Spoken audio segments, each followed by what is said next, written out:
নমস্কার তোমাদের সবাইকে সানা স্মাইল এডুকেশন সেন্টারে স্বাগত জানিয়ে আজকে ক্লাসটি শুরু করছি। আজকে তোমাদের সঙ্গে আলোচনা করব তোমরা যারা ষষ্ঠ শ্রেণীর দ্বিতীয় পর্যায়ক্রমিক মূল্যায়ন পরীক্ষা দেবে তোমাদের জন্য রায় ও মার্টিন প্রশ্নবিচিত্র থেকে আজকে সমাধান করব ষষ্ঠ শ্রেণীর ভূগোল বিষয়ে মডেল নাম্বার 4 অর্থাৎ 4 নম্বর স্কুলে যে সমস্ত ছোট ও বড় প্রশ্ন আছে তার সমস্ত প্রশ্ন উত্তরের সমাধান করে দেখাবো। চলো দেরি না করে মূল বিষয় যাওয়া যাক। দেখো প্রথমে আলোচনা করব একের আকাশকে দিনের বেলায় নীল দেখি। উত্তরটা হবে অপশন সি, ধূলিকণা ও জড়কণার উপস্থিতির জন্য। পরেরটা দেখো কি আছে, পৃথিবীর বায়ুমণ্ডলে থাকা প্রধান দুটি গ্যাস হলো, উত্তরটা লিখবে নাইট্রোজেন ও অক্সিজেন গ্যাস, অপশন সি। তিনে দেখো কৃত্রিম উপগ্রহ পাঠানো হয়, উত্তরটা লিখবে ম্যাগনেটোস্ফিয়ারে, অপশন ডি। চারে দেখো পশ্চিমবঙ্গের জলবায়ু, উত্তরটা লিখবে উষ্ণ ও আর্দ্র প্রকৃতির, অপশন বি। পাঁচে দেখো তাপের পরিমাপ হলো, উত্তরটা লিখবে বস্তু, অপশন বি। ছয় দেখো আমাদের দেহের তাপমাত্রা বা জ্বর মাপার যে যন্ত্রের সাহায্যে, উত্তরটা লিখবে থার্মোমিটার, অপশন বি। সাত দাগ দেখো উত্তরটি হবে অপশন ডি। আট দাগ দেখো উত্তরটা হবে কমবে, অপশন বি। নয় দেখো তুলো সবচেয়ে ভালো চাষে, উত্তরটা লিখবে কালো মাটিতে, অপশন বি। ল্যাটেরাইট মাটির রং লাল হয় কারণ লৌহ অক্সাইডের জন্য, অপশন বি। পরবর্তী প্রশ্ন দেখো 11 দেখো বিশ্ব অরণ্য দিবস পালিত হয় 21শে মার্চ, অপশন সি। 12 দাগে দেখো পশ্চিমবঙ্গ গাঙ্গেয় সমভূমি অঞ্চল ক্রান্তীয় পাতাঝরা অরণ্য, অপশন বি। পরেরটা দেখো 12 দাগে একটি জাতীয় উদ্যান হলো, উত্তরটা লিখবে করবেট, অপশন এ। 14 দাগে দেখো ভারতের কোন স্থানে একশৃঙ্গ গন্ডারের আধিক্য আছে, উত্তরটা লিখবে উত্তর পূর্ব ভারতে, অপশন ডি। পরবর্তী প্রশ্ন দেখো কি আছে, একের প্রতি বছর অক্টোবর মাসের প্রথম সপ্তাহে কি হিসেবে পালিত হয়, উত্তরটা লিখবে বন্যপ্রাণ সপ্তাহ। দুই দেখো কোন জাতীয় অরণ্য মানুষের মাঝে মাঝে শিকার ও পশুচারণের অধিকার দেওয়া হয়, উত্তরটা লিখবে সংরক্ষিত অরণ্য। তিনে দেখো রেসারপিন কোন উদ্ভিদ থেকে পাওয়া যায়, সর্পগন্ধা। চারে দেখো এমন একটি গাছের নাম লেখো যারা পাতা কাঁটায় পরিণত হচ্ছে, উত্তরটা লিখবে ক্যাকটাস। পাঁচে দেখো মাটি ক্ষয়ের একটি গুরুত্বপূর্ণ কারণ কি, উত্তরটা লিখবে অতিরিক্ত পশুচারণ। ছয় দেখো কোন মাটিতে অত্যাধিক জৈব পদার্থ থাকে, উত্তরটা লিখবে পার্বত্য অঞ্চলের মাটি। সাথে দেখো কোন রেখা ভারতের জলবায়ুতে প্রভাব ফেলে, উত্তরটা লিখবে কর্কট ক্রান্তি রেখা। পরবর্তী দেখো ভারতের কোথায় পৃথিবীর মধ্যে সবচেয়ে বেশি বৃষ্টি হয়, উত্তরটা লিখবে মৌসুমী। 9 দেখো কুমেরু বিন্দুতে অবস্থিত মহাদেশের নাম কি, উত্তরটা লিখবে আন্টার্কটিকা। তারপরে দেখো 10 দাগ উত্তর লিখবে মৈত্রী বা ভারতী।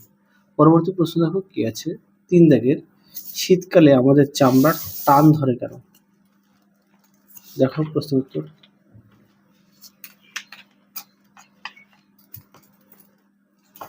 দেখো প্রশ্নটা দেখো, উত্তরটি এখান থেকে লিখবে, দেখে নাও এই পর্যন্ত লিখবে।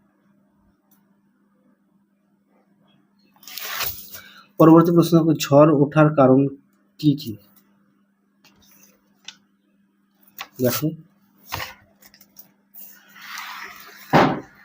দেখে নাও ঝড় ওঠে কেন, এখান থেকে এই পর্যন্ত উত্তরটা লিখবে। পরবর্তী প্রশ্ন দেখো মেঘাচ্ছন্নতা কাকে বলে,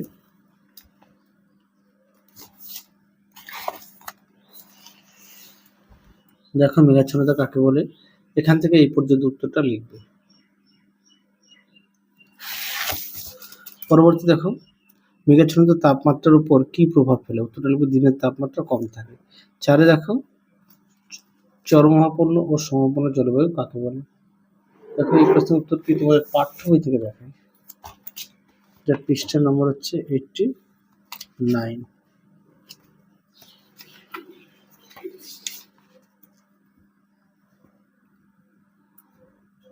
আমি ভুল বললাম, পৃষ্ঠা নম্বর হচ্ছে 79। হ্যাঁ দেখো 79 কেটে ঠিক করে দিয়েছি, দেখে নাও এখান থেকে এই অবধি লিখবে।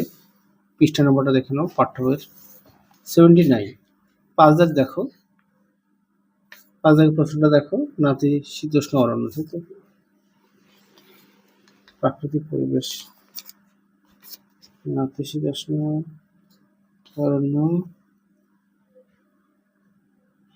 প্রাকৃতিক পরিবেশ। দেখো পার্বত্য নাতিশীতোষ্ণ অরণ্য হচ্ছে প্রাকৃতিক পরিবেশ। উত্তরটি তোমরা ঠিক এখান থেকে এই অবধি লিখবে, এখান থেকে এই অবধি লিখবে। দেখে নাও পৃষ্ঠা নম্বর হচ্ছে 89, ঘুড়ি আছে পৃষ্ঠায়। পরবর্তী দেখো 4 দাগ, টিকা লেখো সমষ্ণ রেখা।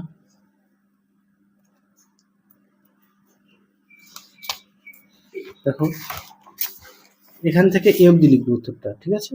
এখান থেকে এই অবধি লিখবে, এটা সমষ্টির কাকে বলে বৈশিষ্ট্য দিয়ে পয়েন্ট করবে। পৃষ্ঠা নম্বর 52 পাঠ্য।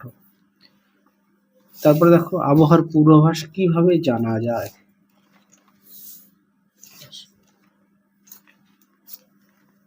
সাধারণত রেডিও, নিউজ পেপার, টেলিভিশন, এগুলো তো 84, 33।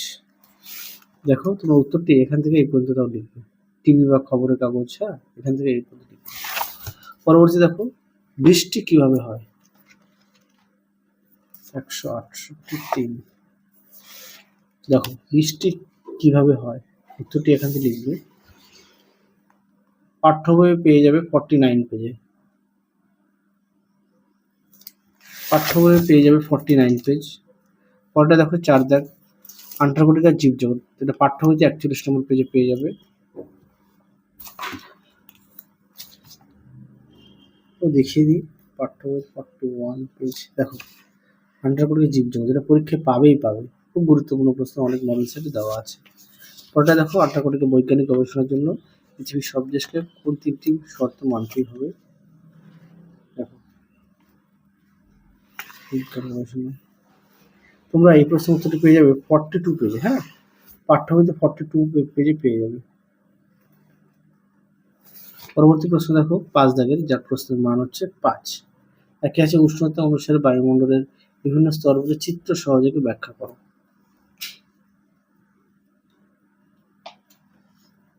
দেখো বায়ুমণ্ডল স্তর বিন্যাস দেখে নাও, তোমরা অবশ্যই পড়ে নিয়ে লিখবে, পুরোটাই লিখবে। পৃষ্ঠা নম্বর 31 পাঠ্য। 2 দাগে দেখো পৃথিবীর বিভিন্ন তাপমণ্ডল সম্বন্ধে চিত্র সহযোগে ব্যাখ্যা করো। তাপমণ্ডল, তাই তো? দেখো তাপমণ্ডল, পৃথিবীর তাপমণ্ডল দেখে নাও, পয়েন্ট যে দেওয়া আছে, অবশ্যই চিত্রটা দেওয়া আছে, পড়ে নিয়ে লিখবে। 3 দেখো আমাদের জীবনে অরণ্যের গুরুত্ব কি আলোচনা করো। দেখো এটা পেয়ে যাবে পৃষ্ঠা নম্বর 90 পাঠ্য বইতে। হ্যাঁ, পাঠ্য বইতে পেয়ে যাবে অরণ্যের গুরুত্ব, অরণ্য আমাদের বন্ধু, এগুলো লিখবে। তাহলে চলো আজকের মতো এখানেই সমাপ্ত করছি, আবার দেখা হবে খুব শীঘ্রই তোমাদের পরবর্তী ভিডিওতে। তোমরা সবাই সুস্থ থেকো, ভালো থেকো, আজকের মতো টাটা।